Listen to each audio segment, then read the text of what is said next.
it's Snake. I'm in front of the Steam Deck. Excellent, Snake. Age hasn't slowed you down one bit. What is going on, everybody? So I have had quite a bit of time with the Steam Deck OLED, and as you can see, the home screen looks absolutely incredible. And the way I did all of this is simply installing Decky Loader. I'll switch to desktop mode for you guys and show you exactly how I did it. I just went into the browser and make sure Steam is running so your trackpad works and also your keyboard. And I searched Decky Loader for Steam Deck. The first thing that showed up was the Decky Loader website. You got your coffee there, and there should be a download tab. I downloaded that.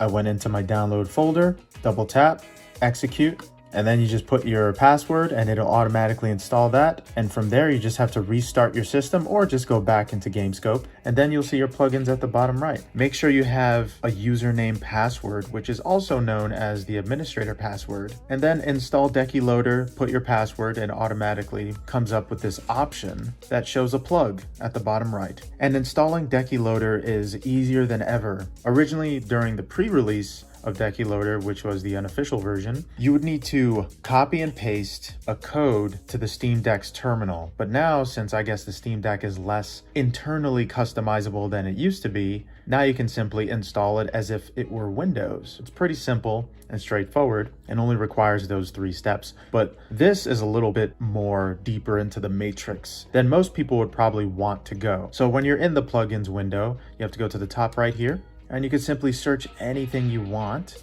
or you can search through the most popular plugins for the Steam Deck. And there are even some plugins specifically for the Steam Deck OLED. So we have plugins like Animation Changer, Audio Loader, and I use the Audio Loader to get this sound effect,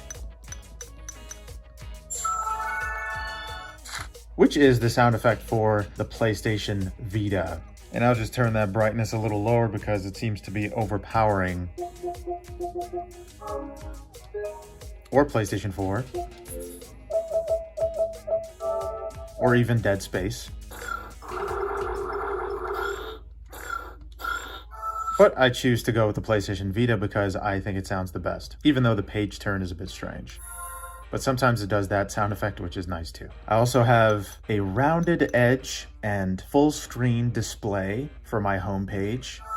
And you could download and install new themes through plugins like CSS Loader. I know it's a complicated name, but it's where I get every single one of my themes for my home screen. Even the black that you see here, which completely turns off the display's pixels thanks to the OLED screen, is a theme called Obsidian. And this theme isn't only one color. You can actually change the color to whatever you want. I chose to go with absolute black, but you can go with red or any other color you want. Of course, black for the OLED screen makes the most sense. They even have an OLED limited edition that's just red for some reason, and I think it's because it's supposed to match the color of the power button, which I have covered now because I have a new accessory, and also the analog sticks internals, but I choose to go with default. But yeah, I have completely customized the living hell out of this Steam Deck OLED. I did it last night. It took me less time than ever, and I'm here to say that modding and downloading plugs for your Steam Deck OLED is the easiest it has ever been. They even have a plugin for EmuDeck. Now, do I know exactly how this plugin works? Not really, but it helps you to manage emulation and third-party games. There's just so many plugins that I have now. I have music control,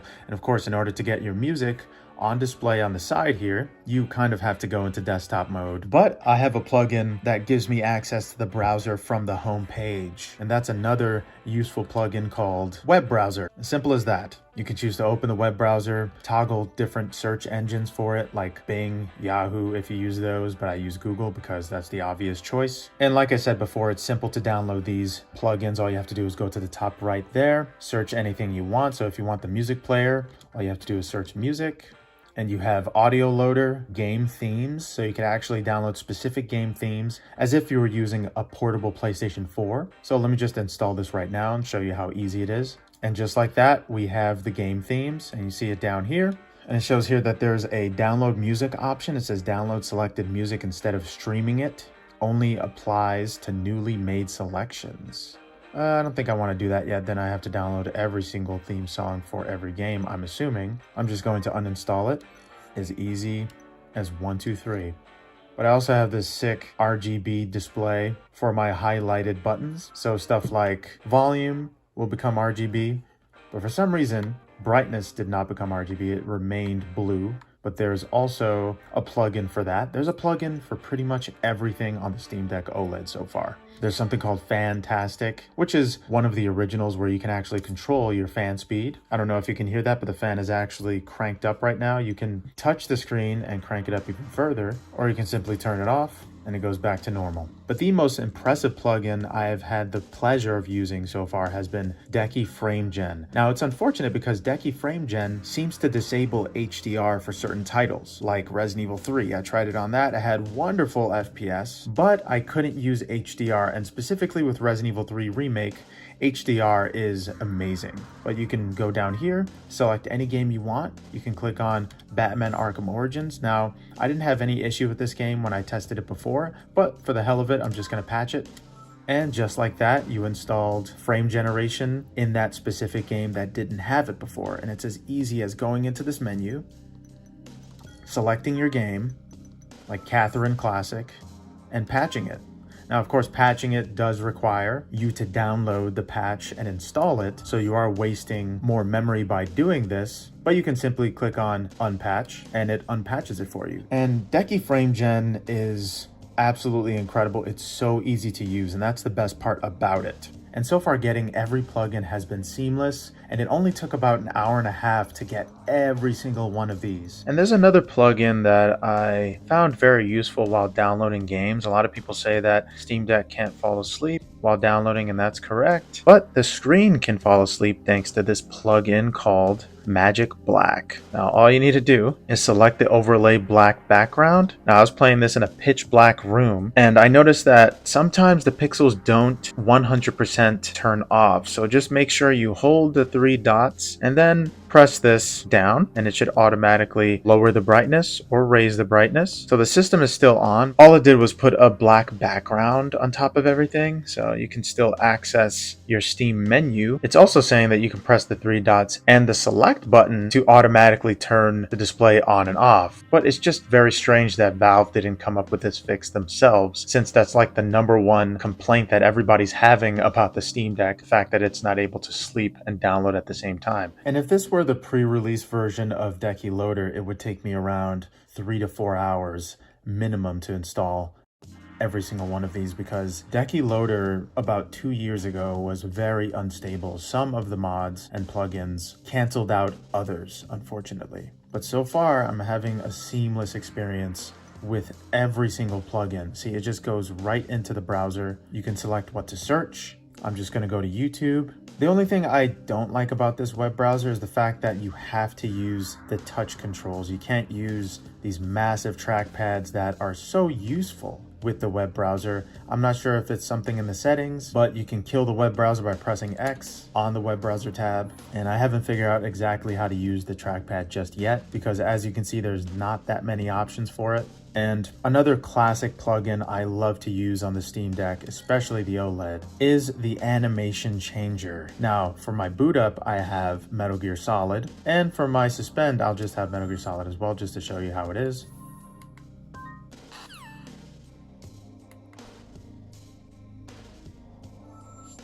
There we go. It cancels and closes out everything like a codex call, which is pretty amazing. So this would enable me to have very specific video game themes for my Steam Deck. Say I'm feeling like playing Ninja Gaiden, then I would have a Ninja Gaiden theme for everything. But it is OLED, and the only thing I worry about with the OLED, and if you have a Steam Deck OLED, you probably worry about static images, like the buttons at the bottom right and top. You're probably wondering exactly where they went and how to get rid of them. And that specific plugin is something I got from CSS Loader, and it's called the Icon Hider. So you can actually hide the search icon, notification icon, Wi-Fi. You can even stack them if you want. Stack them however you like. And I actually hid the battery icon. as well, because I don't see a purpose to seeing this green battery icon, and then when it turns red, all it does is stress me out because now it's red. I like to see the percentage. I like to see exactly how much time I have left. And when I want to check my battery, all I have to do is go to the performance tab, scroll all the way up, and it shows me exactly how many hours I have left. And right now on the home screen, I have 7 hours of battery life left. I don't even look at the time, and I know you can't see it in the performance tab, but I can see how many hours of game time I have left. And when I'm holding this thing, that's all that matters. I have a watch for that. It's fine. And the last and most notable plugin that I have to show you guys is a plugin called Cellar. Now, Cellar is a plugin that lets you download different types of Proton versions on the fly. You don't need to ever touch desktop mode ever again. Now, this is something that I want to look further into in terms of my downloads. I want to install and download and access the terminal on the go, and I'm pretty sure there are plugins for that. There are pretty much plugins for everything. But I recently decided to download Proton GE 7-16 for Dead or Alive 5 Last Round, because for some reason that game is still not verified and it doesn't work with the regular Proton 9.0. So you can look for any Proton GE version to your heart's content on SteamOS's GameScope menu. You can install it, but the only thing that it requires is for you to restart your system after downloading and installing Proton, so that you can play games like Dead or Alive 5 Last Round and set the Proton version easier than ever. And now there's no reason why anybody shouldn't have access to Proton GE or different types of Proton versions to play their games. Now, another useful plugin would be How Long to Beat It, which is what you see here with the playtime display.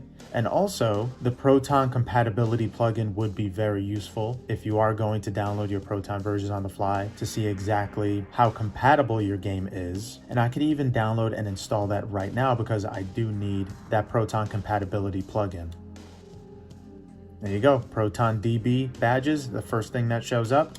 Going to install it. It's going to take a few seconds because this is the most stable version of Decky Loader, and it brings you right to ProtonDB badges. Bada bing, bada boom. Let's go back to Dead or Alive. There you go. You have the ProtonDB badge showing that this is gold.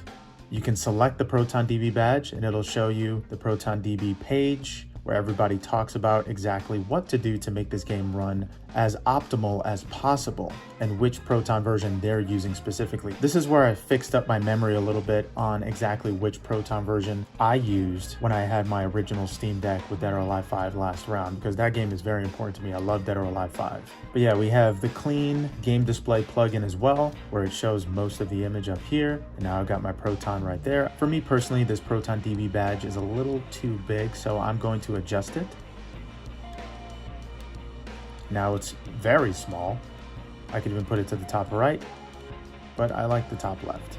So right here we have gold, and it's absolutely microscopic compared to how it used to look. I wish I could have just shrunk it a tiny bit more, but they just have fixed sizes, I guess. And so now I can just have this tiny badge on the top left whenever I need it, and you could still select it in order to go to the ProtonDB page. Very, very simple. They even have a Steam Deck tab, but as you can see, nobody really touched this in 3 years because the Steam Deck has been out for a good amount of time. I mean, I looked at my old Steam Deck videos and how much time has passed since I posted those, and it actually baffled me. So yeah, the Steam Deck is pretty old right now, but it's high time to give these plugins a try, because right now these plugins are at their easiest to install and use on the fly with the most stable version so far. And this is a stark difference from my experiences with Decky Loader before. But yeah, I even have something called a quick launch. I know I'm saying that this is going to be the last plugin I'm going to show you guys, but I'm just showing you exactly how insane I went with it last night till about 12:30. You can do desktop files. Let's say I want to play Ninja Gaiden Sigma 1, quick launch. But what I do wonder about the quick launch option is if while I'm playing a different game, if it closes out that previous game and launches the new one. But unfortunately, it shows every single one of your applications and not only the games. I'm not sure exactly how to auto-detect the games just yet, but I do have the clean launch option plugin as well, which makes it kind of look like a PlayStation 4 game. Skip Vulkan shaders. And you could get themes like that on CSS Loader, like I said before. And as you can see, I have a shit ton of CSS Loader themes. But one of them being Clean Game Launch. And this is version 1, and it still works very well. So there we go. We're playing Ninja Gaiden. Let me go back to the quick launch options. Let's select Ninja Gaiden Sigma 2. My fault, I didn't mean to play Ninja Gaiden Sigma 1 because that Sigma logo is a little complicated. So I'm gonna launch Ninja Gaiden Sigma 2. Okay, so it doesn't close out the other one. I guess it's a good thing. You could just close it out manually. What is that? That theme sounds different. Oh, it's playing both of the themes at the same time. Hold up. I think we found a good theme here. Damn! It's probably gonna end up crashing my Steam Deck, but... Yo!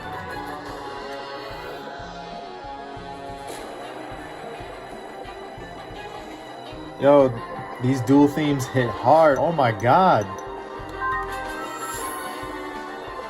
Yo, it sounds so epic. Alright, anyway, guys.